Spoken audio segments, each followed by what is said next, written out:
Alors, bonjour à tous, merci d'être venus nombreux pour ce café marxiste. Rapidement, je tiens à remercier le bar qui nous accueille chaleureusement et qui gère aussi l'installation technique. J'en profite pour faire une petite pub pour notre journal, donc Initiative communiste. Je ne sais pas si vous connaissez.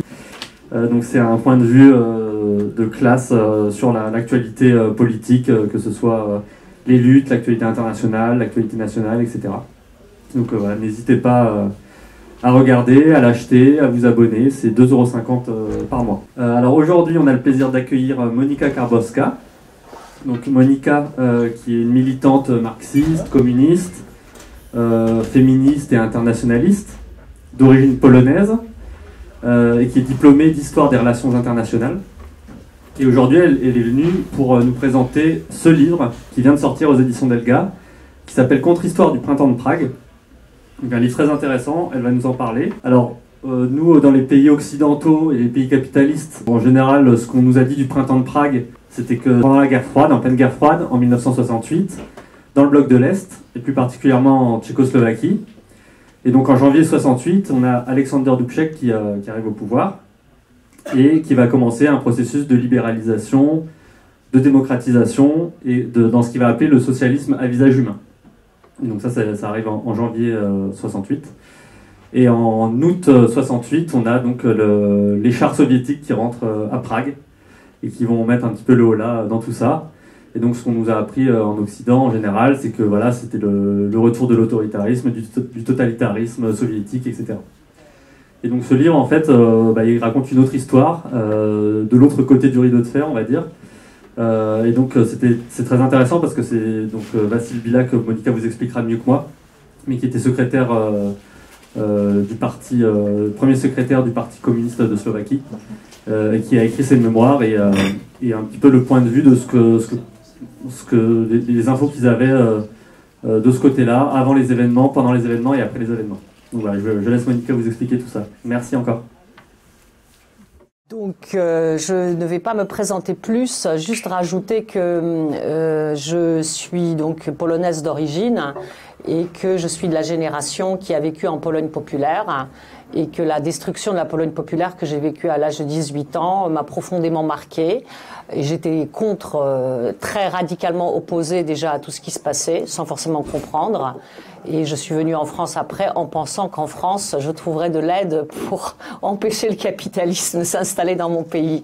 Bon, parfois la naïveté est touchante, voilà, n'est-ce pas? Mais il n'y a pas que moi qui étais naïve. Ce livre le montre bien aussi que même des personnes qui sont des dirigeants peuvent très bien se tromper ou être naïfs et penser voilà, ne pas penser que les êtres humains peuvent être aussi négatifs qu'ils le sont. Alors, Vassil Bilak, donc je n'ai pas écrit ce livre, c'est bien lui qui les a écrits, qui est donc Vassil Bilak. Donc il est slovaque, né en 1917, et ce sont ses mémoires. Moi, j'ai contribué à la traduction de ce livre et franchement, j'ai été très heureuse de le faire. J'étais l'une des 4 traductrices, oui, avec Diane et Marianne Dunlop, à travailler sur cette traduction à partir de l'allemand. J'étais vraiment très heureuse et très très émue de travailler sur ce livre parce que vraiment il m'a ouvert les yeux sur justement le dit printemps de Prague. Je n'ose même plus utiliser ce vocable, franchement, après tout avoir lu tout ça. Et franchement, pour moi, c'est une espèce de révélation en fait. C'est vraiment les éléments qui nous manquent pour comprendre qu'est-ce qui s'est passé et comment le système capitaliste a fini par abattre nos pays de l'Est, en fait. Tout le bloc de l'Est a failli par abattre notre souveraineté, non seulement le socialisme, mais même la souveraineté de nos pays. Et là, vraiment, c'est une contribution importante à ce débat et à cette analyse. Donc, Vassil Bilak est né en 1917. Il a été donc de cette génération de militants communistes antifascistes pendant la guerre. Il a été partisan en Slovaquie. Et après, il était membre de l'appareil du Parti communiste slovaque. Il a été donc le premier secrétaire du Parti communiste slovaque. Alors je précise que moi-même j'étais surprise, moi qui pensais que c'était tellement totalitaire, je savais même pas qu'il y avait 2 partis communistes en Tchécoslovaquie, qu'il y avait un parti communiste tchèque et un parti communiste slovaque, et puis il y avait un parti commun. Pour dire à quel point, franchement, ce qu'on nous dit dans les médias, ça rentre profondément dans la tête et qu'on si on n'a pas les infos précises, ben, on n'ira pas les chercher. Et là, vraiment, je l'ai appris, tout simplement. Donc ces mémoires, il les a écrites en 1984-85, avant la destruction de la Tchécoslovaquie, mais elles ont été éditées en 2005, donc par Klaus Kuckuck, qui était donc un militant de gauche, je pense de Die Linke. Qu'il a donc non pas de Die Linke, voilà, donc en tout cas un militant de gauche, puisqu'il avait été dans la diplomatie de la RDA au moment des événements de Prague en 68. Donc on se doute bien qu'après, s'il a édité ça, c'est qu'il n'a pas changé d'opinion. Et en tout cas, lui, il les a publiés donc en 2005. Et donc voilà. Donc nous, je pense que c'est très intéressant d'avoir ce livre en français aujourd'hui. Vassil Bilak a publié d'autres mémoires aussi. Alors, le titre original s'appelait « Nous avons appelé Moscou à l'aide ». Mais si on le publiait tel quel, je pense que ça serait mal compris en France. Alors qu'en Allemagne, ça passe très bien finalement. Donc il a écrit deux autres mémoires, c'est intéressant aussi à savoir, un texte qui s'appelle Jalons de ma vie, qui a été publié en 91, mais apparemment après il a été diffamé dans la presse, puisqu'évidemment il a subi la répression après 89, et en 2019 est paru Seulement après ma mort, donc des textes posthumes, et apparemment cette publication a été stoppée, selon ce que Klaus Kuckuck écrit dans sa préface ou sa postface, par un tribunal. Donc il y a tout un enjeu aussi juridique autour de ces témoignages, en fait, puisque c'était quand même quelqu'un qui a été un dirigeant au plus haut niveau, et donc il a vraiment beaucoup de choses à dire. Après donc 89, il a subi comme de la répression, comme d'ailleurs de nombreux dirigeants des partis communistes des pays de l'Est. Je rappelle qu'en Pologne, Jaruzelski a été poursuivi par la justice jusqu'à sa mort. Il est décédé il y a quelques années. Jusqu'à sa mort, ils n'ont pas arrêté de le poursuivre pour ceci, pour cela, pour l'état de siège. Et il s'est toujours constamment défendu en montrant, documents à l'appui, pourquoi il avait pris ces décisions et pas d'autres. Et aujourd'hui, en Pologne même, on veut même enlever, les corps des tombes, quoi, parce qu'on veut même chasser les communistes du cimetière où ils sont enterrés à Varsovie. Donc on en arrive là. Donc Bilak a été poursuivi pour trahison en 2011. Mais alors, ce qui est très intéressant, c'est qu'après la destruction de la Tchécoslovaquie, il était slovaque et il fallait l'extrader en Tchéquie. Et ça n'a pas marché. Donc ça, c'était un espèce de contre-coup de cette histoire de destruction du pays. Et ils ont pas réussi à l'emprisonner, et il est décédé en 2014. Alors, une petite aparté là, c'est que je suis même très alors je ne connaissais pas son existence. Je suis quand même une militante communiste de longue date. Je suis polonaise, ce sont nos voisins. En 2007, j'étais dans la délégation d'un parti politique polonais de gauche que j'étais en train de créer, le parti Racja. J'étais au parti de la gauche européenne à son congrès à Prague. J'ai rencontré quand même de nombreux militants communistes du Parti communiste tchèque qui existe aujourd'hui. Jamais personne ne m'a parlé de Vassil Bilak. On ne m'a pas dit que cet homme avait écrit des mémoires. On ne m'a pas dit qu'il était vivant et qu'on pouvait le rencontrer. C'est ça que je trouve assez incroyable. Que des personnes qui étaient encore là, vivantes, qui pouvaient nous apporter des choses, malheureusement, tout a été fait pour qu'on ne puisse pas les rencontrer. Pourquoi ce livre est important? Parce que d'une part, c'est un témoignage vraiment de première main, absolument de première main de ce qui se passait. C'est des descriptions des négociations avec les soviétiques, de ce qui se passe à l'intérieur du parti, de ce qui se passe dans le pays. Donc c'est vraiment de première main et c'est presque à chaud. On voit bien que c'est quand même basé sur des notes qui ont été prises à l'époque. C'est aussi basé sur des documents, puisqu'il a effectivement eu des notes, ses propres notes, il a probablement même gardé des documents, et ces documents sont très très précis. Donc il y a des comptes rendus qui sont par contre rendus de façon assez vivante, des débats à l'intérieur du Parti communiste tchèque, slovaque et tchécoslovaque, et encore une fois je rappelle les négociations avec les autres partis communistes des autres pays de l'Est, la Pologne, la RDA, la Hongrie, et avec l'Union soviétique. Pour en revenir à la mythologie du printemps de Prague, moi aussi j'ai grandi dans la mythologie du printemps de Prague et j'ai utilisé aussi ce concept que je n'utiliserai plus, je vous le promets. Parce qu'en fait, bien sûr, j'ai grandi dans cette idée que il y a donc la dictature de Husak, qu'il y a eu la révolution de velours que j'ai vue, je vais vous dire. Moi, j'étais à Prague en décembre 89. En fait, je travaillais en tant qu'étudiante, je travaillais déjà illégalement à Vienne pour se faire un peu de dollars et je repassais vers la Pologne, en passant par Bratislava, plus exactement, pas par Prague. Et je les ai vus. J'ai vu effectivement, j'ai vu les gens être contents. Je les ai vus parce que la frontière était abolie, donc ils pouvaient aller admirer les magasins à Vienne. Ils pouvaient rien acheter par contre. Hein. Donc j'ai un peu assisté à tout ça. Et je savais que le système tchécoslovaque était assez dur, mais il avait aussi ses raisons. Et effectivement, ses raisons, c'est 68 et cette fameuse histoire de printemps qui n'est pas un printemps. Moi, ce que je trouve un peu bizarre, c'est que ce vocable a fini par s'imposer. Or, qu'est-ce que j'apprends dans ce livre, déjà même par la préface de Klaus Kuckuck, c'est que le nom de Printemps de Prague, c'était le nom d'un festival de musique sur la Vltava de 1946. Donc en fait, c'était un festival de musique. Et quand on sait ça, on s'aperçoit que c'est une espèce de mot concept. Bon, maintenant, on a le recul du temps, hein. On les a vus, les révolutions de couleur. On sait que Solidarność était une révolution de couleur. On sait ce que c'est. On sait comment le système, j'ai envie de dire, l'État profond américain, les services secrets américains sont capables de déstabiliser des pays entiers en faisant croire à des révolutions qui, en réalité, sont des coups d'État montés. Le dernier en date, c'est le fameux Maïdan. Et en plus, le but, c'est d'habiller ces coups d'État ou ces déstabilisations avec des mots séduisants. Le mot printemps était vraiment une belle invention parce qu'il a eu après une longue carrière. Le dernier en date, c'était évidemment le printemps arabe. Alors c'est très drôle parce qu'il n'y a que les Occidentaux qui disaient printemps arabe. Moi je suis allée en Tunisie plusieurs fois après, j'ai rencontré les militants communistes marxistes tunisiens, eux ils n'utilisaient jamais le mot printemps, ils rigolaient même en disant que c'était l'hiver. Alors franchement, mais ça a un sens. Le but c'est que ça s'imprègne dans notre esprit comme de la publicité. En fait c'est une démarche publicitaire. Et maintenant je me dis, il faut cesser d'utiliser ce mot-là. Ce qui est très intéressant c'est que ce mot s'est imposé à un tel point que même des communistes français chevronnés l'ont utilisé. J'étais très surprise de lire dans les mémoires de Gaston Plissonnier, par exemple, que lui-même non seulement utilisait le concept de printemps de Prague, mais aussi c'est des mémoires qui ont été publiées dans les années au début des années 90.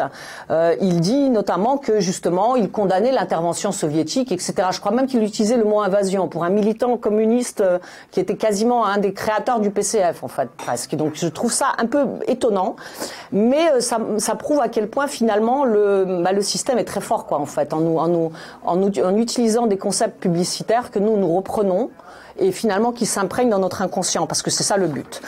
Et justement, par rapport à l'inconscient, ce livre c'est vraiment un antipoison, un contrepoison de cet empoisonnement publicitaire parce que il est très très précis, c'est très factuel et je vais vous donner quelques jalons. J'espère que vous le lirez parce que vraiment ça se lit très facilement. En plus c'est très bien écrit, je trouve. Même en le relisant une troisième fois avec une espèce de recul, je trouve que c'est bien écrit, que c'est très vivant. Ça se lit vraiment comme un témoignage d'une période de tension intense en fait. Pour les personnes qui sont plus jeunes et qui n'ont pas connu cette période, ils peuvent se dire que ça se lit presque comme un roman d'aventure, sauf que bon, là ça finit bien, mais après ça finit mal, parce que ça finit bien pour le socialisme en 69, mais après on sait que ça finit mal en 89. Donc c'est bien aussi d'avoir tout ce recul et parce qu'on apprécie encore plus le poids de ce qui est dit. Alors, donc, ça commence aussi. Alors, il y a des éléments qui ne sont pas forcément dans le livre, mais ça veut dire qu'il faut qu'on cherche aussi les infos ailleurs. C'est que toute la période 67, avant 67, n'est pas vraiment explicitée. Parce qu'en fait, ça commence avec l'arrivée, donc, d'Alexandre Dubček au pouvoir. Il est élu, donc, par le comité central du Parti communiste tchécoslovaque le 5 janvier 68. Et Vassil Bilak a fait partie de ces personnes qui estimaient que l'ancien dirigeant Novotny devait être enlevé de son poste parce que il y avait des problèmes économiques, une stagnation du système économique, et puis effectivement il y avait une demande de démocratisation du système qui était bien là, et les dirigeants du parti étaient tout à fait conscients de cela, comme d'ailleurs d'autres dirigeants, notamment Walter Ulbricht de la RDA, qui avait créé tout un programme en 1963 en fait déjà de réforme de l'économie. Donc ça c'est ce qu'on sait peu et que moi non plus je ne savais pas. Donc, ce qui est très intéressant, c'est que on voit un autre portrait d'Alexandre Dubček. Je me suis amusée à revoir sur Internet ce qui est dit sur lui. Bon, évidemment, moi, j'avais, comme je vous dis, j'ai grandi aussi dans cette mythologie du printemps de Prague. Voilà, j'ai lu des choses qui étaient publiées dans les années 80, 90. Donc, Dubček, c'était le grand démocrate, l'homme brillant, quelqu'un d'absolument fabuleux, etc. Ah bah là, on a un portrait totalement différent. Mais alors vraiment, hein, et c'est un portrait très différent et avec des preuves quoi en fait. Il y a le livre fourmille d'anecdotes dans lesquelles on voit un Dubček naïf, irresponsable, arrogant, vaniteux, hâbleur, qui est voilà, incompétent en fait. Il y est même dit à un moment donné que c'est un capitaine incompétent sur la fin. Et effectivement, ce ne sont pas des paroles en l'air, hein, parce que Vassil Bilak au début l'avait soutenu. Et avait été évidemment son camarade, son ami. Donc il accompagne un peu Dubček dans ce que Dubček fait dans la destruction de la société. Et donc on a carrément presque peut-être semaine après semaine, on voit en fait ce que le personnage de Dubček fait. Et on a les preuves, hein, on peut très bien dire quel était son caractère en vrai, hein, ce que moi évidemment je ne savais pas et que je ne risquerais pas d'apprendre maintenant quand on regarde voilà, les articles sur Internet ou la fiche Wikipédia qui est évidemment très pro Dubček. En plus, dans le livre, ce qui est très intéressant aussi, c'est qu'on a une vraie plongée dans la vie du parti. Dans la vie quotidienne, en fait. On voit comment fonctionne la structure, les districts, les cellules, le comité central, les discussions, les divisions aussi. Tout ça, c'est très très bien écrit, comme dans la vie quotidienne. Et moi qui pensais effectivement, moi aussi, hein, j'avais quand même aussi de grands stéréotypes dans la tête, que c'était une structure très rigide, etc. Et en fait, pas du tout. On voit que c'est une structure forte, mais qui est vivante, en fait. On voit très bien qu'il y a des militants, des travailleurs qui écrivent au comité central, il y a des lettres, il y a des réunions qui sont organisées, les dirigeants font le tour des villages, des villes, et tout ça c'est décrit. Donc on a aussi une plongée dans la vie quotidienne de la Slovaquie, de la Tchéquie, de la Tchécoslovaquie en ensemble, dans ce livre. Et on a vraiment des descriptions assez précises de la vie quotidienne. Les pratiques, les débats, les prises de décision, comment se fait la prise de décision, voilà, le centralisme démocratique, comment il devrait fonctionner, comment il a cessé de fonctionner avec Dubček, comment justement l'équipe de Dubček a personnalisé la prise de décision, comment lui-même prend un pouvoir personnel qui n'aurait jamais dû être personnel. Donc tout ça c'est vraiment, voilà, puisque comme c'est un témoignage de première main, tout ça on a des informations sur tout cela. Donc après le livre s'échelonne, le récit s'échelonne de février 68 à avril 69. Donc en fait il y a des espèces de jalons que je vais vous citer là parce que comme ça vous aurez un peu plus l'histoire du pseudo-printemps. Bon voilà, je rentrerai dans certains détails et pas dans d'autres parce que quand même le but c'est que vous puissiez aussi lire le livre, n'est-ce pas? Alors donc on commence en février. D'abord il y a une délégation soviétique à Prague pour le 20e anniversaire de la prise du pouvoir par les communistes. Et là on voit déjà que il y a des tensions, puisque les soviétiques reprochent à Dubček une très grande propagande pro-occidentale dans les médias. Après, on a le 22 mars 68. Ça, c'est très important parce que là, on a beaucoup de détails. On voit bien que Vassil Bilak a vraiment eu des documents qu'il a traités dans ses mémoires. C'est en fait une réunion donc du Conseil d'assistance mutuelle économique du traité de Varsovie ou Comecon, c'est-à-dire la structure économique du traité de Varsovie. Donc nous avons les dirigeants des autres pays de l'Est qui sont là et qui discutent les Tchécoslovaques ne sont pas spécialement convoqués, c'est une réunion collective. Mais qu'est-ce qui se passe là? En fait, il se passe que justement le secrétaire général polonais, Gomułka, attaque les Tchécoslovaques en leur disant qu'ils sont quand même un peu responsables de ce qui se passe dans le bloc de l'Est, puisque justement Gomułka a affaire aux étudiants déjà très pro-occidentaux qui manifestent à Varsovie, voilà, et qu'il réprime en fait. Mais et donc il reproche aux Tchécoslovaques, en laissant les médias être pro-occidentaux, il leur reproche d'attiser aussi la rébellion en Pologne. Et on voit tout de suite, alors on rentre dans le vif du sujet, hein, que les soviétiques font des reproches sur la dissolution de l'État et le non-respect de la Constitution. On rentre aussi dans les débats ici, on voit par exemple comment le comité central devrait fonctionner, comment il ne fonctionne pas, comment effectivement certaines dispositions juridiques ne sont pas respectées. Tout ça c'est très intéressant parce que on voit bien que la prise du pouvoir par Dubček, même si lui il est arrivé au pouvoir légalement, en fait il place des personnes de son entourage en violant en réalité les lois de l'époque. Donc surtout, ce à quoi il pousse, c'est un congrès. Dubček pousse à ce qu'il y ait un congrès extraordinaire du parti très vite, rapidement. Alors il y a une espèce de terreur psychologique, le mot est employé par Bilak, pour que ça soit vite, il faut faire vite. Et ce côté il faut faire vite, ça m'a beaucoup touché parce que ça me faisait penser au plan Balcerowicz, au Chicago Boys en Pologne en 89, à tout ce que j'ai vécu, à ce côté ne réfléchissez pas, allez vite, il faut vite que ça soit irréversible en fait. Et effectivement, il y a des personnes, beaucoup visiblement de citoyens tchécoslovaques se laissent embrigader dedans et suivent ce mouvement.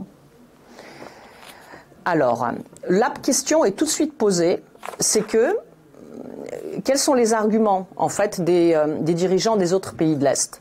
Et Bilak souligne que si Walter Ulbricht a beaucoup parlé, les soldats allemands ne sont jamais venus en Tchécoslovaquie. Hein. Ils sont jamais venus entre guillemets occuper.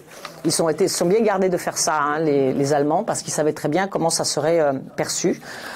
En fait, le problème c'est que dès l'instant que la Tchécoslovaquie, disons des éléments dans son État, c'est-à-dire que ce soit des dirigeants du parti comme Dubček, que ce soit des membres de l'armée, même des membres de services secrets, bien sûr les intellectuels, parce que ce sont beaucoup les intellectuels hein, qui mènent ce entre guillemets printemps de Prague. Dès l'instant où ils exigent la neutralité de la Tchécoslovaquie, donc en fait sa sortie de l'Alliance de Varsovie, en fait ils remettent en cause l'Alliance de Varsovie. Enfin, et surtout, il se rapproche de l'OTAN, du monde libre. Vous pouvez imaginer ce que ça voulait dire. Si la Tchécoslovaquie tombe et rentre dans l'OTAN, en fait, quasiment le pacte de Varsovie n'existe plus, en fait. C'est évident. D'ailleurs, nous verrons ça un peu plus loin, je le redirai. C'est que dans les annexes, donc les annexes, vous avez la réunion de Varsovie qui aura lieu un peu plus tard. Vous avez un discours de Gomulka qui est absolument fascinant. Parce que Gomulka, qu'est-ce qu'il dit à Dubček? Il dit aux Tchécoslovaques, mais si vous sortez du traité de Varsovie, vous mettez en danger la frontière occidentale de la Pologne, puisque la frontière occidentale de la Pologne n'est toujours pas reconnue par l'Occident. Il n'y a que la France qui a reconnu la frontière de la Pologne. L'Allemagne de l'Ouest ne la reconnaît pas, les Américains la reconnaissent pas. Donc effectivement, Gomulka dit à Dubček, en fait... tu fous en l'air mon propre pays, donc je suis pas d'accord. Et là, c'est quelque chose que même en tant que Polonaise, je me rendais pas compte de ça. Que oui, effectivement, personne ne pouvait se permettre à ce que l'OTAN arrive à Prague en 1968. C'était vraiment extrêmement dangereux. Et donc, ce qu'on voit dans le livre, c'est une escalade de tensions qui pouvaient mener à ça et qui pouvaient donc mener à la guerre. Et je ne me rendais pas compte de tout ça. Moi, je pensais effectivement que il y avait des tentatives de démocratisation interne, mais pas que le traité de Varsovie était remis en cause. Or, il a été remis en cause très très vite par Dubček, quasiment dès février-mars. Alors, qu'est-ce qu'il y est? Alors, donc, en continuant, donc après, nous avons le chapitre comment sur la mainmise sur le parti. Ça, c'est très intéressant aussi, parce que dès le chapitre 2, il y a en fait, c'est une espèce de description comment déstabiliser un pays en 10 leçons, en fait. Voilà, comment on manipule, comment nous avons les Dubčekistes, je vais les appeler comme ça, essayent de placer leurs hommes dans différents postes et comment ils manipulent. Alors ils ont différentes techniques qui sont utilisées dans les bourgeoisies parlementaires, comme on dit, dans la démocratie bourgeoise. Donc voilà, la technique, les méthodes du chien blanc, par exemple, hein, il y a tout un chapitre là-dessus.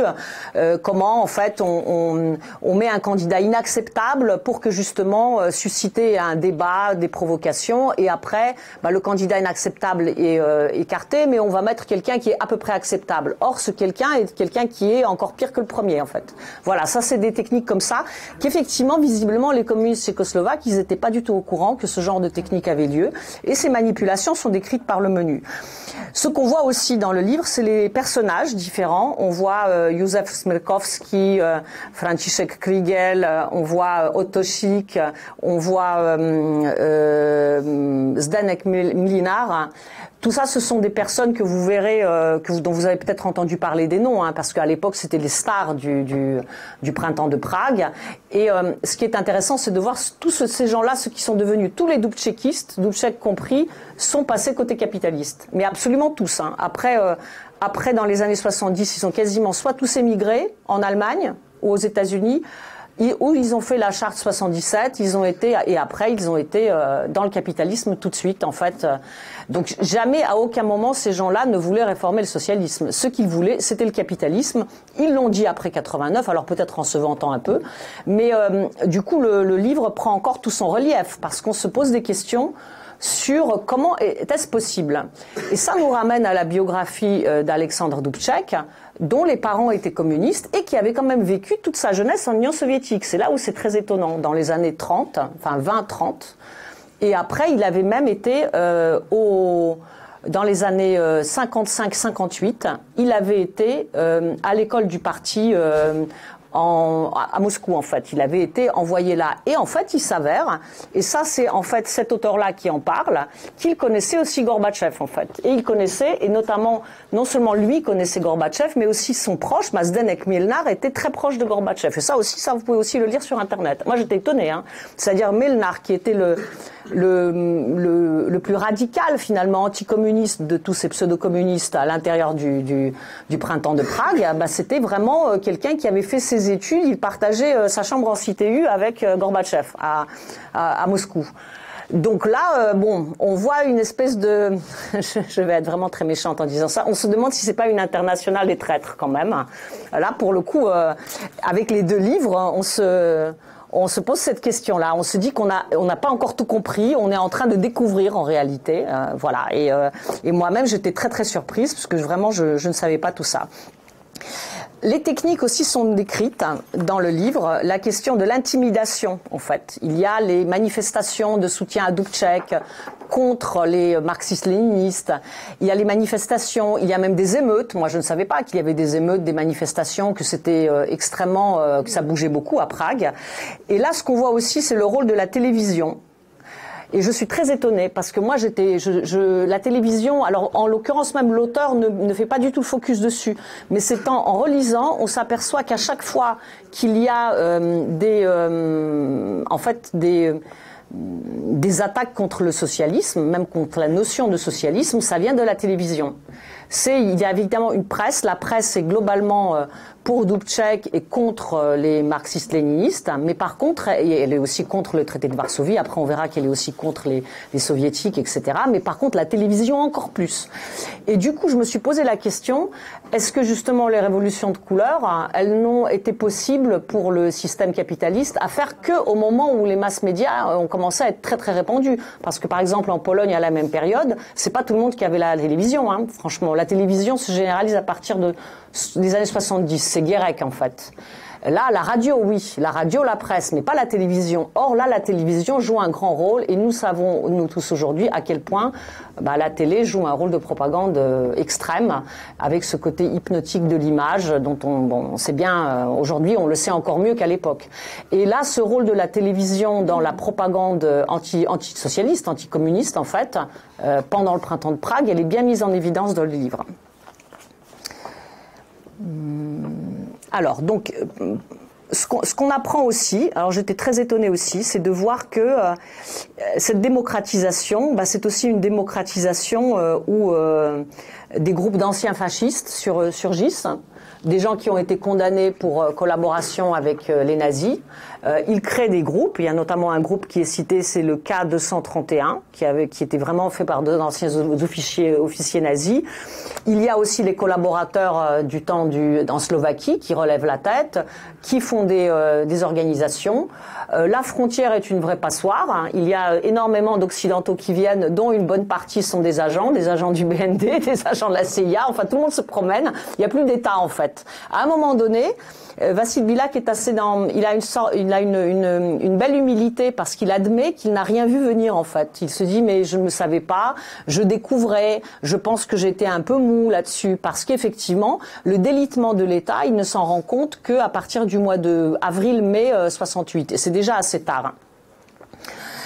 En mai 68, il y a un curieux voyage qui est initié par Dubček, à Moscou. En fait, Dubček demande à Vassil Bilak de l'accompagner pour qu'il fasse le pendant slovaque à Moscou pour parler avec Brejnev, pour demander un prêt d'un demi-milliard de roubles. Et en fait, on a un peu la clé dans les discussions internes du parti, c'est que dans une réunion, Dubček finit par dire le but, c'est on va demander un prêt aux soviétiques et comme ils vont refuser, on demandera un prêt à l'Occident. Le but, c'est finalement c'est d'endetter le pays et de le faire rentrer dans la spirale de l'endettement dans laquelle, un peu plus tard, la Pologne se mettra, ce qui va aussi précipiter la chute, puisque la Pologne, de Gierek, prendra des crédits occidentaux et après, ça va précipiter la création de Solidarność au moment où il faudra payer les prêts. Donc il y a des scènes assez un peu grotesques aussi, il y a un côté un peu grotesque de cette négociation. Puisqu'effectivement, comme Bilak décrit que les soviétiques demandent à quoi va servir ce prêt, et il s'avère que ce prêt va servir à acheter des biens de consommation à la mode. Donc on est en 68, il y a la jeunesse, elle veut consommer. Bien sûr, la Tchécoslovaquie était loin d'être pauvre, c'était quand même un pays très industrialisé, mais visiblement, Dubček a pensé que les produits à la mode, ça allait booster sa popularité, et effectivement, les soviétiques refusent ce prêt.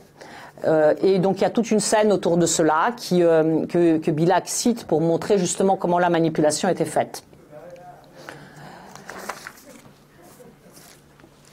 Donc on a donc aussi après une plongée de nouveau dans les manipulations du comité central, puisque les Dubčekistes n'ont pas encore pris complètement la main sur le comité central. Ils essayent de le faire le 29 mai 68.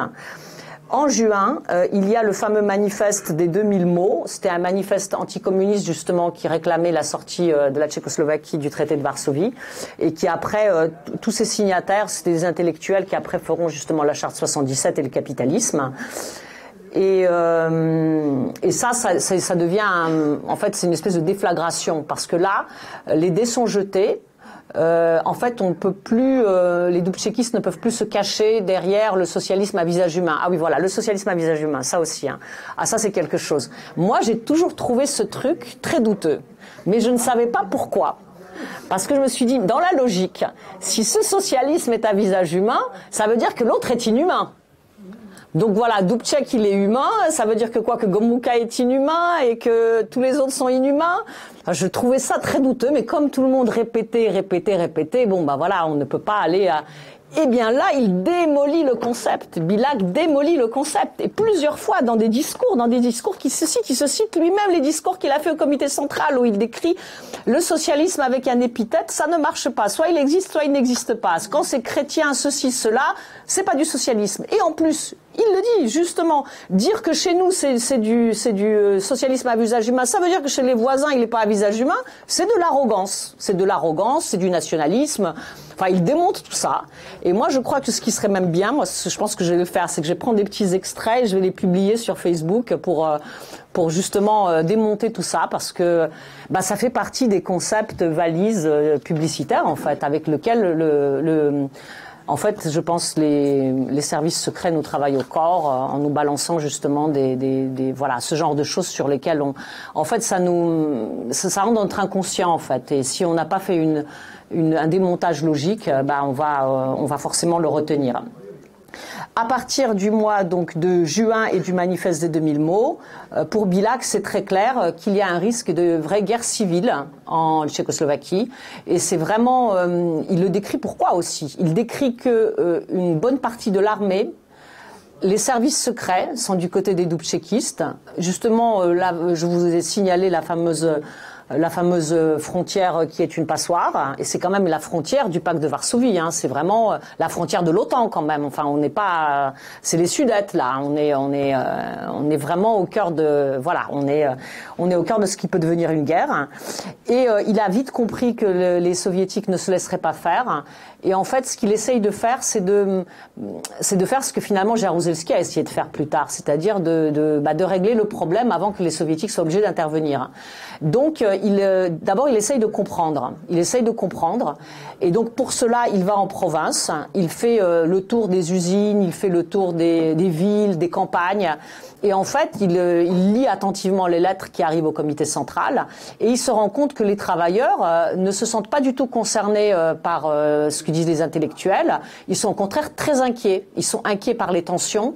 Ils sont inquiets par des manifestations, les émeutes. On va voir après que c'est encore pire. À un moment donné, il y a même carrément des émeutes russophobes. Voilà, donc ils sont très inquiets. Et donc, il y a tout un potentiel pour les rassembler et pour reprendre le pouvoir. Pendant ce temps-là, les Soviétiques demandent une réunion à la Tchécoslovaquie. Donc c'est le 12 juin. Brejnev envoie une lettre à Dubček qui refuse de le rencontrer. Donc par contre, Dubček propose au bout du mois, la fin du mois de juillet, il propose une réunion le 17 juillet. Et ça sera la réunion de Tcherna nad Tichou, donc à la frontière. Alors là, je vais vous parler de cette réunion, peut-être que j'arriverai à vous lire un fragment. Alors, voilà, un juillet, oui, voilà, donc juillet, c'est vraiment le mois où les tensions sont de plus en plus fortes. Oui, c'est le 20 juillet. Donc il y a une réunion le 20 juillet. Alors il y a toute une description qu'effectivement, comme c'est déjà très tendu et que les dubčekistes ne veulent pas aller en Russie, et enfin en URSS, et que l'Union soviétique ne veut pas intervenir directement, ça a lieu à la frontière. Et chaque délégation est dans un train, en fait. Et les soviétiques de leur côté, les tchécoslovaques de l'autre, dans la montagne.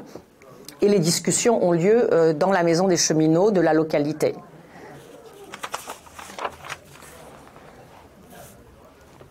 Donc c'est la frontière ukrainienne aujourd'hui. Comme la tension est déjà très très forte, il y a un personnage qui est très impliqué dans les négociations, c'est Ludvík Svoboda. Et Ludvík Svoboda, c'est le président de la République de Tchécoslovaquie. Donc, bon, peut-être que son nom vous dit quelque chose, que c'était donc le général de l'armée tchécoslovaque, partisan, responsable des partisans en Slovaquie, et qui après a été le général de l'armée tchécoslovaque qui a libéré avec l'armée soviétique le pays. Donc c'est quelqu'un qui n'est pas membre du comité central et qui est très respecté en Union soviétique et qui n'est pas, disons qu'il est un peu en dehors de tous les débats qui sont à l'intérieur du comité central. Mais là, il intervient parce que déjà on est au niveau de l'État. Et d'ailleurs, la délégation soviétique exige que ce soit tous les membres de la présidence du comité central, donc le présidium du comité central, donc que tous les dirigeants soient là. Ils ne veulent pas avoir affaire qu'à Dubček et aux siens. Ils veulent vraiment que tout l'ensemble du collectif soit présent et que chacun parle. Et là, pour le coup, il leur dit que ça ne peut plus continuer comme ça. Qu'effectivement la sortie du traité de Varsovie est inacceptable et qu'il faut qu'il se décide quoi. Qu'il s'engage à ne pas le faire en fait quoi. En fait, qu'il signe une résolution, que tout le monde signe une résolution disant que justement la valeur suprême c'est le socialisme et que justement le socialisme ne peut marcher que si tous les pays sont solidaires et comme ils le disent, le mouvement communiste international est solidaire.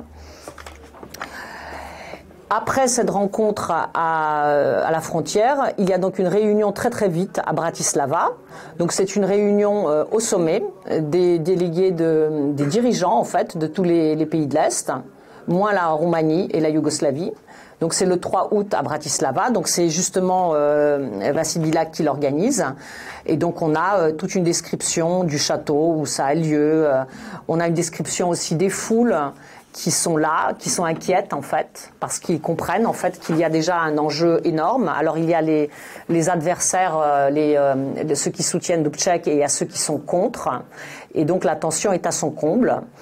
Après cette réunion qui effectivement accouche d'une résolution en fait, dans laquelle dans cette résolution il y a donc une phrase qui dit que si le gouvernement tchécoslovaque n'arrivera pas à maîtriser la réaction, voilà, c'est-à-dire les forces contre-révolutionnaires, c'est dit, à ce moment-là, effectivement, il pourra appeler à l'aide les Alliés. Et donc, c'est pour ça que pour Biľak, l'intervention soviétique du 21 août est légale, puisque tout le monde s'est mis d'accord sur ce fait-là, quoi, y compris Dubček qui a signé, et les autres, ses plus proches amis ont signé aussi. Le 9-11 août, il y a une rencontre avec Tito, qui est assez intéressante aussi, puisque Tito ne participe pas à ces réunions-là, mais il a des relations bilatérales avec la Tchécoslovaquie, et il soutient plutôt, alors sans participer à la réunion de Bratislava, il soutient plutôt Biľak. Il y a une réunion avec Ulbricht le 12 août et Ceausescu le 15 août. Il n'y a que Ceausescu qui est contre les soviétiques, en fait, voilà, et qui encourage Dubček, en fait. Quand on sait comment ça a fini, on se pose aussi des questions. Il y a donc Biľak aussi parle des attaques médiatiques. Il y a beaucoup de là-dessus d'éléments. Par exemple, il cite un journal Literaturne Liste qui traite les chefs des partis communistes du bloc de l'Est de nazis, d'hitlériens. En fait, on voit tous ces outrances en fait des médias. On est tellement habitué à ça qu'on nous-mêmes aujourd'hui, on se rend pas compte à quel point c'était nouveau à l'époque en fait. Voilà, c'était lui-même était choqué, donc il cite des exemples très précis.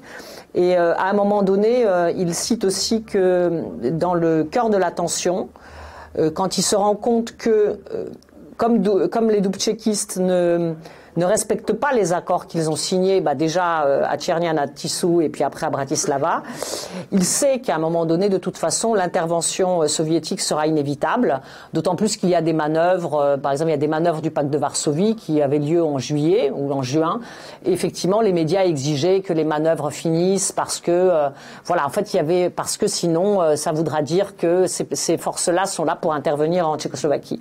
Donc, Biľak est très conscient que ça va mal finir, et il y a par exemple une scène où il exhorte Dubček et Černík, donc qui est un des collaborateurs de Dubček, à aller à Moscou et faire profil bas.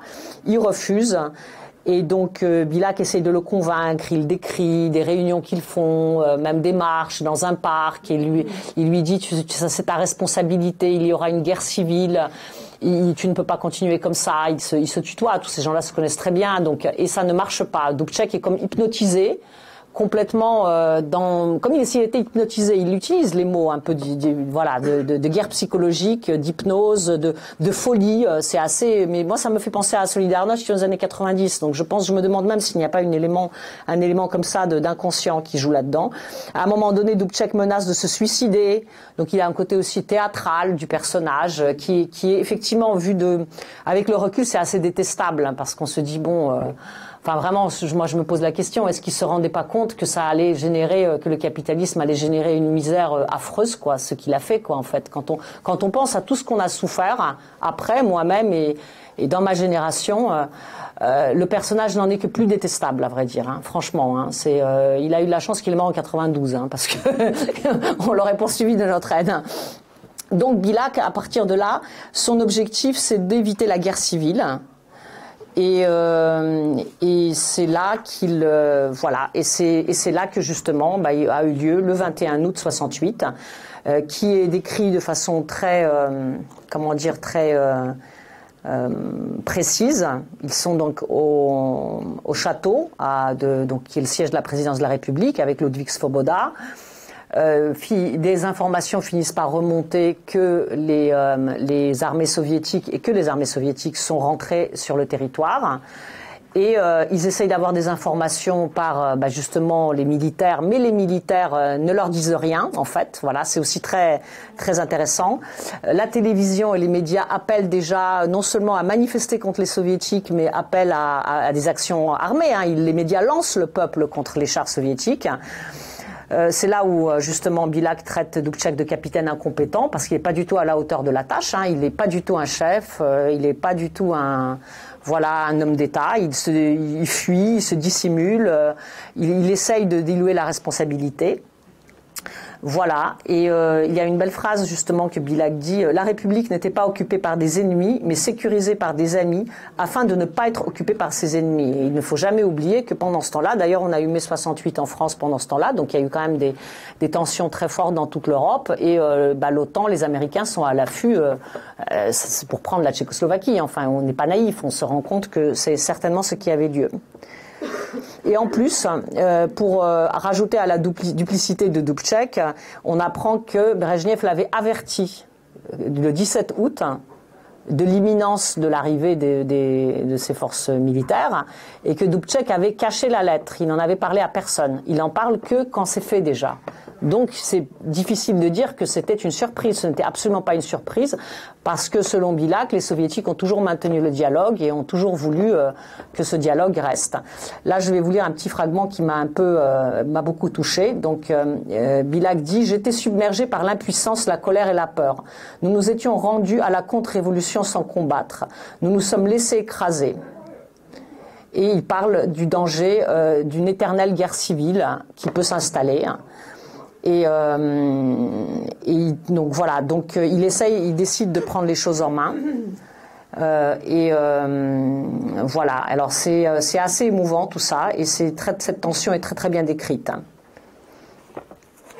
Alors comment tout cela finit? Ça ne finit pas tout de suite, parce que dans ce que moi j'avais appris que Dubček avait démissionné tout de suite, que les chars des soviétiques sont arrivés avec les chars et l'ont démissionné. Non, c'est pas vrai en fait. Il est resté au pouvoir jusqu'à avril de l'année d'après. Et ça, franchement, je l'ai carrément découvert en lisant ce livre. Ça m'a fait aussi réfléchir sur la Pologne, je dois dire, hein, parce qu'en fait, effectivement, pour empêcher que la Tchécoslovaquie finisse dans l'OTAN, les soviétiques sont intervenus. Et finalement, je me dis que Jaruzelski a fait ce que Bilak n'a pas pu faire. Il a fini, il a pu, pour que on n'aille pas aussi loin, effectivement, il a décidé de mettre au pas Solidarność. Mais en même temps, est-ce que ça ne veut pas dire que le parti... parce que là, on voit un parti communiste très infiltré, finalement. On voit un parti communiste dans lequel des vrais anticommunistes en sont membres ou même dirigeants, puisqu'on le voit avec Zdeněk Mlynar et d'autres. Donc, je me pose la question si peut-être en Pologne, la situation n'était pas en réalité meilleure, hein, dans ce sens que Jaruzelski pouvait s'appuyer sur le parti, puisque le parti n'était pas infiltré. Il a fallu que le système... Maintenant, on le sait avec les travaux de Bruno Kreisky, on le sait que la CIA avait payé beaucoup d'argent à Solidarność, que l'argent transitait même par la France. Donc est-ce que finalement il n'a pas fallu créer un mouvement à part pour mettre au part la Pologne parce qu'on ne pouvait pas infiltrer le parti? Ça, la question, je me suis dit, c'est peut-être... ça me permet de voir encore une autre façon la question polonaise. Donc, par la suite, donc, nous avons un chapitre très intéressant sur les négociations à Moscou, donc du 23 août. Alors, dans la propagande officielle, Dubček a été enlevé par les soviétiques avec son staff. Mais en fait, c'est pas vrai du tout, hein. Il y est allé volontairement pour négocier, pour trouver une solution à la crise, puisque le pays commence à s'enfoncer dans l'anarchie, c'est-à-dire il n'y a plus d'approvisionnement. Il y a des grèves de type Solidarność, c'est-à-dire que puisque les médias et les Dubčekistes appellent à la grève. Donc résultat, il n'y a plus de train, il n'y a plus de bus, il n'y a plus d'approvisionnement, bientôt il n'y a plus d'électricité. Ça commence à être vraiment le démantèlement de l'État. Donc pour le coup, Dubček et ses proches vont à Moscou et Vassil Bilak et sa délégation le suivent en fait. Et dans la délégation, pour la première fois, on a Gustav Husak, qui est donc son adjoint au parti, à la direction du Parti communiste slovaque. Moi, longtemps, j'étais convaincue que c'était Husak qui avait été le moteur de ce qu'on appelait la normalisation, mais en fait, pas du tout. Husak, c'est quelqu'un qui suit Bilak, en fait. C'est Bilak qui le met même en place. Donc, on a une description de la rencontre de Brejnev avec Husak. On a une description très précise de Dubček et qui se fait porter malade, qui refuse de négocier, qui fait croire qu'il a été empoisonné. Enfin, c'est vraiment c'est même quasiment tragicomique. Là, on s'aperçoit vraiment que le personnage n'est pas du tout celui qu'on pensait. Et pour le coup, les dirigeants qui prennent leurs responsabilités rédigent la résolution. En fait, négocient avec Moscou. Il y a même une description assez précise. C'est que, comme les dubčekistes finissent par écrire une résolution qui est inacceptable pour les soviétiques, Bilak demande aux soviétiques, est-ce que vous n'avez pas, vous, un texte ? Puisqu'on négocie à deux, et à ce moment-là, je prendrai votre texte et on négociera sur la base de votre texte. Et finalement, c'est ce qui se passe. Et c'est assez émouvant aussi parce qu'on voit que Bilak a un sens des responsabilités de l'État. Il parle de la souveraineté du pays. Quand il va à Moscou, il dit quelle souveraineté peut avoir mon pays avec 100 000 soldats étrangers sur son territoire. C'est pas qu'il est contre la souveraineté de son pays. Il n'est pas complètement soumis, mais il se dit je suis communiste, je ne veux pas de l'OTAN et des capitalistes. Voilà, mais on est dans une situation très grave puisque effectivement on a quand même une force étrangère sur notre territoire. Comment s'en sortir ? Et donc, comment on s'en sort? C'est la suite, c'est la fin du livre. Vous avez 2 chapitres où, en fait, on voit la reprise en main du parti par les partisans de Bilak. Et là, encore une fois, donc là, je ne vais pas vous faire tout le débat, mais on voit parce que vous le lirez. On voit en fait déjà d'une part qu'il refait le tour, la fin de l'été, il refait le tour de tous les personnes qui sont inquiètes en fait en Tchécoslovaquie de la situation. Il va dans les districts, il va dans les usines, il fait beaucoup de débats avec des militants communistes et en fait il rassemble les forces à l'intérieur du parti. Il crée un courant à l'intérieur du parti qui est marxiste-léniniste. C'est assez intéressant parce qu'ils ont une seule radio et une seule revue. Donc, et ils sont clandestins dans leur propre pays puisque la radio, elle est obligée d'être à Dresde, du côté des Allemands de l'Est. Enfin, c'est quand même, ça je le savais pas. Enfin, franchement, il faudrait qu'on nous l'explique un jour dans les médias à grand public que les communistes n'étaient plus chez eux alors que soi-disant ils avaient le pouvoir. Mais en fait, ils l'avaient plus. Donc en fait, il prépare le comité central de novembre avec des personnes qu'il a formées justement sur les questions économiques, les questions de la démocratie, sur tout ça, sur les arguments de souveraineté. En fait, voilà, parce qu'il est quand même accusé de trahison. Les dubčekistes l'accusent de trahison, d'avoir fait venir des forces étrangères. Et il y a même un moment donné où il fait un bon discours qui est très intéressant, qui est en novembre 68 au comité central, mais les médias ne publient pas son discours. Donc comment il le fait passer? Il le fait passer par l'Occident, par le Parti communiste américain des États-Unis, qui le publie aux États-Unis.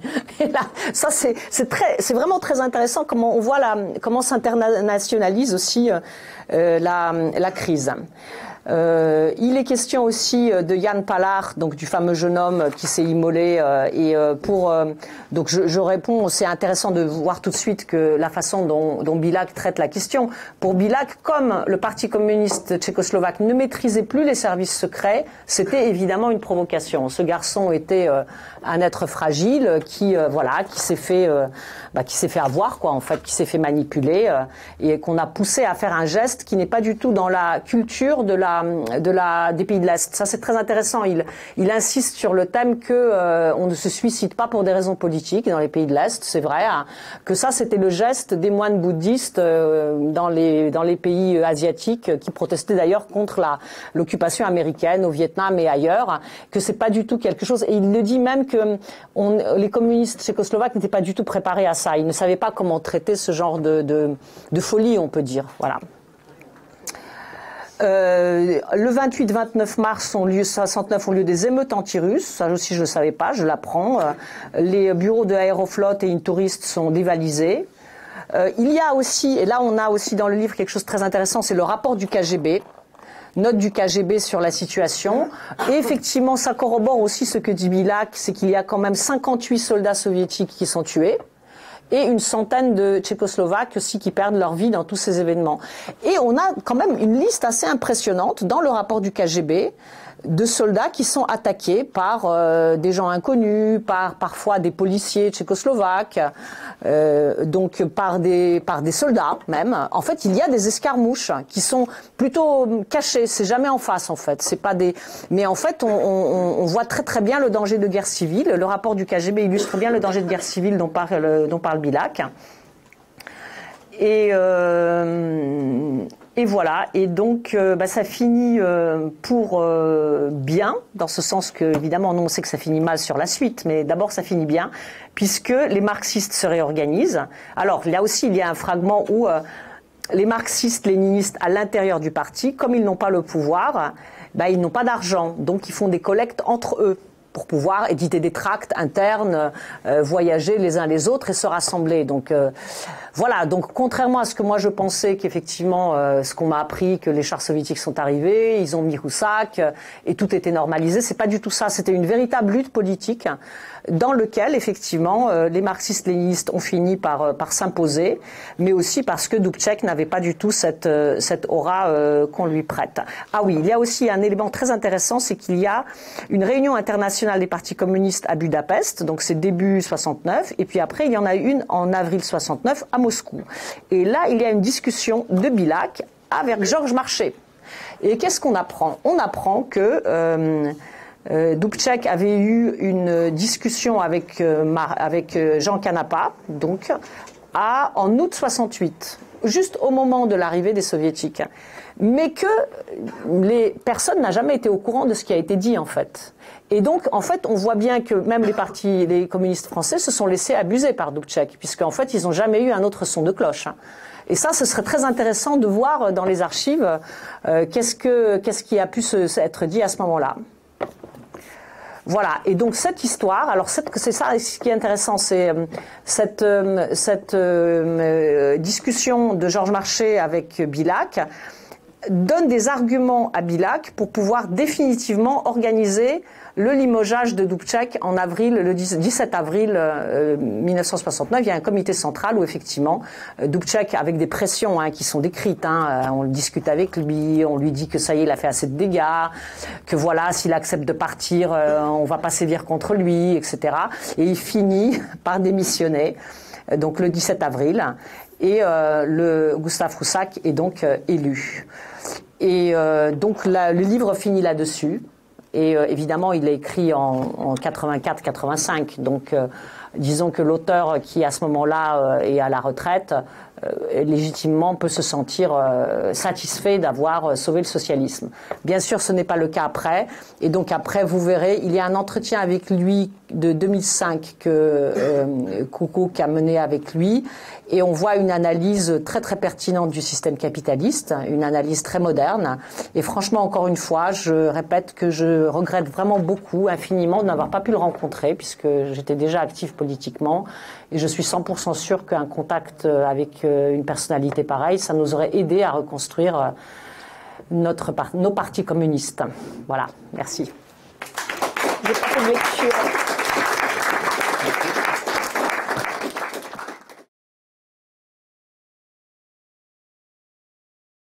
Et à Rouen, le député, c'était Roland Leroy. Et Roland Leroy était à Prague en août 68, quand les troupes soviétiques sont intervenues. Et nous, étudiants communistes, on l'a rencontré quelques jours après, et il était à fond pour Dubček. Complètement. Il a critiqué de façon absolue l'intervention soviétique. Il paraît qu'après, Georges Marchais se serait servi de ça, de l'attitude de Roland Leroy à ce propos, enfin à ce moment-là, pour le discréditer au sein du comité central et l'empêcher de devenir secrétaire général. Bon, ça, c'est ce qu'on disait au sein du Parti communiste. La question, c'est de savoir qui l'a rencontré, effectivement. Parce que s'il n'a jamais parlé de Vassil Bilak, même pour le critiquer, ça veut dire qu'il y avait quand même un biais. Parce que normalement, quand on est dans un pays étranger, on essaye de voir la totalité de la situation. Hein. Ça prouve juste que c'était une belle manipulation, puisque en 68, Dubček n'était pas le seul au pouvoir. Hein. Dans ce comité central, il y a plusieurs personnes qui sont avec Bilac ensemble. Hein. Et c'est pas encore Houssac. Hein. Donc c'est assez intéressant aussi de voir que bon, c'était, voilà, c'est, ouais. Bon après, je suis pas. Alors moi, ce qui m'a toujours frappé, c'est que même apparemment, mais peut-être que je me trompe, que même Georges Marchais était pour Dubček en fait. Moi, j'ai encore une anecdote, c'est que au sein du PRPF, on a eu un camarade malheureusement décédé, c'est Roger Sylvain, qui était un dirigeant de la CGT de Renault-Billancourt. Et un jour, j'ai discuté avec lui de Prague, et il m'a dit, nous les ouvriers, on était pour l'intervention. Comme quoi, la voix des ouvriers n'arrivait plus. Oui, mais c'est ça, mais c'est ce que dit Bilac. C'est là où le livre est très intéressant aussi, hein, parce qu'il le dit. Il dit que c'était autre chose les médias, et on est quand même dans une Tchécoslovaquie prospère. Hein. Les gens, voilà, ils vont au théâtre, ils vont au cinéma, ils se promènent, ils sont dans les cafés. C'est là que les Dubčekistes font leur printemps. Mais pendant ce temps-là, il y a des gens qui travaillent dans les usines, et eux, ils sont inquiets. Et lui, c'est seulement quand il va dans les usines, quand il arrive à avoir cette parole-là, et c'est comme ça qu'il reprend le truc à la base en fait. Bah là, je pense que pour le coup, les ouvriers, mais oui, ça veut dire aussi que le PCF n'allait pas chercher leur opinion, leurs questions, quoi aussi. Hein. Et même pour le coup, même Monsieur Plisonnier, qui quand même était encore là, et il avait l'expérience. Ouais. Là-dessus, je peux vous dire que ce qui est intéressant chez Bilac, c'est que justement, il parle de ce bluff en permanent, en fait. Et il a vraiment une réflexion d'une grande modernité hein, qui ne peut que nous interpeller, parce qu'à un moment donné, il dit dans plusieurs de ses discours, nos camarades communistes pensent que la contre-révolution, c'est quand il y a les fusillades et qu'on vient les chercher pour les pendre à des arbres ou à des lampadaires. Mais non, c'est aussi la guerre subversive. Il envoie les mots de guerre psychologique, guerre subversive. Et ça, pour le coup, ça nous interpelle beaucoup. Et ça nous interpelle même ceux qui ne sont pas communistes, hein, parce que ceux qui ont à cœur la souveraineté de leur pays, ils voient très très bien comment des pays entiers peuvent être détruits, rayés de la carte. On l'a vu, on voit avec la Syrie, on voit la Russie comment elle est attaquée. Donc c'est vraiment cette guerre subversive menée contre des États, elle est menée comme ça aussi, par des infiltrations, par des placements de gens qui sont parfois soit des payés, soit des naïfs. Hein. Certains sont carrément payés. Hein. Certains, on peut même regarder sur Wikipédia, on voit bien que certains dirigeants du Printemps de Prague étaient déjà payés à l'époque par différentes fondations. Et d'autres étaient des naïfs ou des bluffeurs comme Dubček. Et ouais, c'est vraiment. Alors, sinon, par rapport à mai 68 aussi, ce que vous avez dit. Alors là, moi, j'ai un livre que je vous recommande aussi hein, sur Internet. C'est les mémoires justement de Gaston Plisonnier. Et donc c'est une série d'entretiens qu'il a fait avec Daniel Bleitrach en 1984 en fait. Donc là, il parle par exemple le 26 mai d'un meeting à Château-Chinon dans la Nièvre avec la participation de François Mitterrand, René Billière, Guy Mollet et Gaston Deferme. Franchement, qu'est-ce que le PCF allait faire dans cette galère avec Mitterrand Enfin, il y a vraiment, il y a un lien. Enfin, je ne sais pas quel est le lien, mais il y a forcément un lien entre ça, mai 68, ça, et les événements à l'Est. Il y a forcément un lien, il y a une déstabilisation. Il y a une déstabilisation de la France, dont d'ailleurs le PCF ne tire absolument pas profit. Il y a une déstabilisation des pays de l'Est en entier, puisqu'il y a aussi la Pologne, il ne faut pas oublier, et il y aura les émeutes de Szczecin en décembre 70. Et il ressortit de ce meeting que la FGDS se préparait à remplacer le pouvoir. Pas moins que remplacer De Gaulle quand même. Hein. Enfin bon, c'est quand même Plisonnier qui le dit, je pense qu'il était bien placé pour le savoir. De son côté, l'UNEF convoqua le 27 mai une manifestation à Paris au stade Charletti, etc. Donc le 27 mai toujours, au cours d'une conférence de presse, François Mitterrand précisa les déclarations de Château-Chinon. Il exposa un plan pour la succession de Gaulle après le référendum et proposa que, dans l'hypothèse de ce départ, soit constitué un gouvernement provisoire de gestion de 10 membres, sans en préciser la composition. Il annonça que Pierre Mendès France pourrait former ce gouvernement et que lui, François Mitterrand, serait candidat à l'élection à la présidence de la République qui suivrait obligatoirement la défaite de Gaulle au référendum. Alors là, on en voit un qui manipule bien le PCF. Moi, après avoir lu ce livre, je me posais la question comment Gaston Plisonnier a pu avaliser après le pseudo-programme commun quand même, c'est-à-dire la soumission du parti à Mitterrand. Alors peut-être qu'il pensait que le parti aurait le dessus sur Mitterrand, puisque c'était une coquille vide et que tout le monde savait qu'il avait été fasciste pendant la guerre. Peut-être qu'il pensait que ce serait facile de maîtriser un type comme Mitterrand. Ça, c'est pas exclu. Mais il y a un lien, je ne sais pas lequel, mais je pense que nous devons creuser collectivement tout ça. Et effectivement, Plisonnier parle aussi de la question de Prague. Alors là, pour le coup, je ne résiste pas à la tentation de vous le lire, même si c'est pas du Bilac. La direction de notre parti était très préoccupée quant à l'issue de cette affaire, donc de l'histoire de Prague. Notre opinion s'affirmait et nous multiplions activités et initiatives. Notre secrétaire général Valdez-Grochet fut mandaté par le bureau politique pour faire connaître avec netteté nos préoccupations, nos propositions à Dubček, secrétaire général du Parti communiste tchèque, et à Leonid Brejnev. À cet effet, notre camarade se rendit à Prague et à Moscou, mais il ne dit pas quand. Alors que là, c'est très très précis. Dans un esprit avant tout constructif, puisqu'il proposait la tenue immédiate d'une conférence des partis communistes d'Europe, dans le but d'examiner la situation et les moyens d'apporter un soutien politique aux communistes de Tchécoslovaquie, sur la base d'une orientation juste, définie par eux-mêmes, et devant se traduire par la consolidation et le développement démocratique du socialisme. C'est précisément peut-être cette réunion finalement d'avril 69, mais c'était trop tard déjà. Si Valdez-Grochet va voir les différents partis en août 68 ou en juillet ou même en juin 68 pour proposer une réunion en avril 69, c'est bien trop tard en fait en réalité. Mais peut-être est-ce lié effectivement à mai 68 que le PCF est occupé par ailleurs, il est obligé quand même de s'occuper de son propre pays. C'était une initiative originale, à l'opposé de toute velléité d'ingérence extérieure, car, ainsi que le rappelait le rapport du comité central du 22 octobre 68, donc c'est déjà un peu tard, le Parti communiste français est fermement attaché au principe d'indépendance, d'égalité et de non-ingérence qui doivent exister dans les rapports entre partis communistes. 14 partis communistes d'Europe nous firent connaître leur accord avec cette proposition qui malheureusement ne fut acceptée ni par les dirigeants des pays membres du traité de Varsovie ni par Alexandre Dubček, ce qui rendait une telle conférence impossible.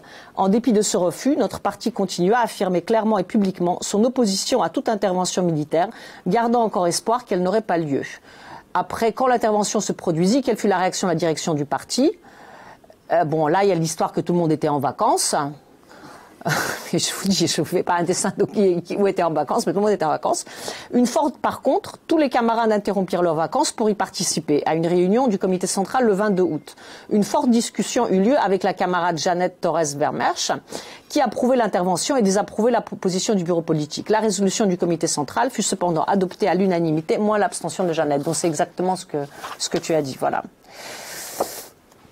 C'est important quand même malgré tout parce c'est notre histoire, mais c'est aussi il y a un lien entre mai 68 et le 10 printemps de Prague, mais on le découvrira petit à petit, je pense.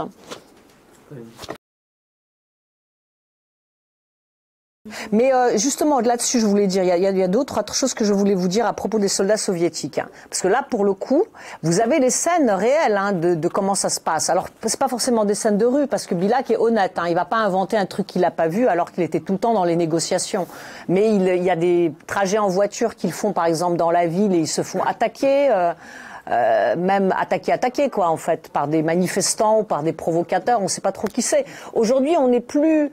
Je pense que maintenant, avec le recul, nous en tant que militants communistes de gauche, on est un peu plus circonspects. Depuis qu'on voit les Black Blocs qui sont là depuis 40 ans à tout faire chier dans les manifs, on comprend que la provocation policière, ça existe. Mais à l'époque, peut-être qu'on ne se rendait pas compte en fait. On pensait même pas qu'on pouvait payer des gens à manifester. Mais on a les titouchkis qui ont été payés à manifester. Maintenant, c'est une norme. Donc on le voit, on peut légitimement penser qu'il y a eu des provocateurs, des gens payés pour attaquer soit des soldats soviétiques, soit des dirigeants, soit même des militants de base. Parce qu'il y a des militants de base communistes qui sont dans les usines. Par exemple, il y a une scène où Bilac va parler dans une grande usine à Prague, métallurgique, et il est obligé de rentrer clandestinement parce que les dirigeants de l'usine ils disent mais il est quand même membre du comité. Il y a un des dirigeants du comité central. On lui dit mais non, vous pouvez pas venir parce qu'on ne garantit pas votre sécurité. Et finalement, ce sont des communistes, des vrais, qui forcent la porte et qui font qui puissent faire tenir son discours. Et en plus, après, la salle se remplit, etc. Enfin, on voit un véritable travail politique qui est fait. C'est pas juste les soviétiques qui sont arrivés. Encore pour revenir aux soldats soviétiques. En fait, les dubčekistes ont interdit à la population de parler aux soldats soviétiques. Il y a même une loi qui a été faite interdisant à la population de parler aux soldats soviétiques et a fortiori aux membres du parti. Interdiction de parler, d'aller les voir, etc. Résultat, on a creusé le fossé en fait, puisque voilà, et cette interdiction n'est levée qu'au moment où Bilac reprend le comité central en novembre 68, parce qu'ils sont encore là. Après, il y a la loi qui est votée, et donc et à ce moment-là, il y a un véritable dialogue. Et effectivement, bon, les soldats soviétiques sont évidemment convaincus qu'ils font que le bien, quoi. En fait, ils viennent en alliés parce qu'il y a l'OTAN qui va arriver, quoi. En fait, et donc il n'y a pas de dans le rapport du KGB, quand il y a c'est pas la population qui attaque les soldats, c'est des tirs. C'est des gens armés qui tirent sur eux. Donc c'est soit des provocateurs, des espions, une partie des militaires qui sont du côté des dubčekistes, et c'est jamais en face, hein, c'est toujours par derrière. Hein. Donc c'est ça la guerre subversive en fait. C'est très intéressant. Et ça c'est évidemment des infos qu'on n'a jamais eues. Hein. On n'a pas eu des reporters qui ont écrit des reportages sur ça. Hein. Pourtant ça devait être quand même possible de faire, hein, justement. Et ça n'a pas été fait. Et qu'est-ce que je voulais encore dire à Wałęsa. Oui, bah évidemment, nous les Polonais, on sait, mais on le savait déjà nous à l'époque qu'il était tenu. Franchement, déjà c'est un homme primitif au possible. Le problème, c'est quand on parle pas polonais, on peut pas comprendre à quel point cet homme est primitif et analphabète, qu'il parlait un langage qui n'existait plus. La classe ouvrière était éduquée, tout le monde avait des études secondaires au moins. Il faut parler polonais pour le comprendre. Nous, on avait honte quand ce type parlait. Heureusement qu'il avait des traducteurs en France, parce que le traducteur, moi quand j'ai fait des études de traduction à l'Institut français, on nous a fait traduire du Wałęsa.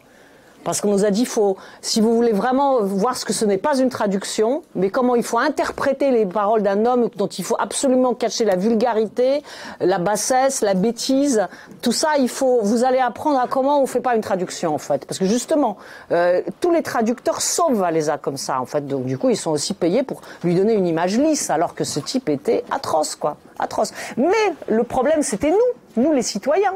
C'est qu'on pensait que, d'accord, lui, il est nul, mais nous, on est là. Et donc, on arrivera à faire de Solidarność quelque chose de bien, quoi, en fait. Hein. Et il y avait même des gens du parti du PZPR hein, qui disaient Solidarność, finalement, c'est un renouveau populaire. Il ne faut pas se couper de nos amis, de nos familles, en fait. Hein. Donc, voilà. Et en fait, on croyait en nous.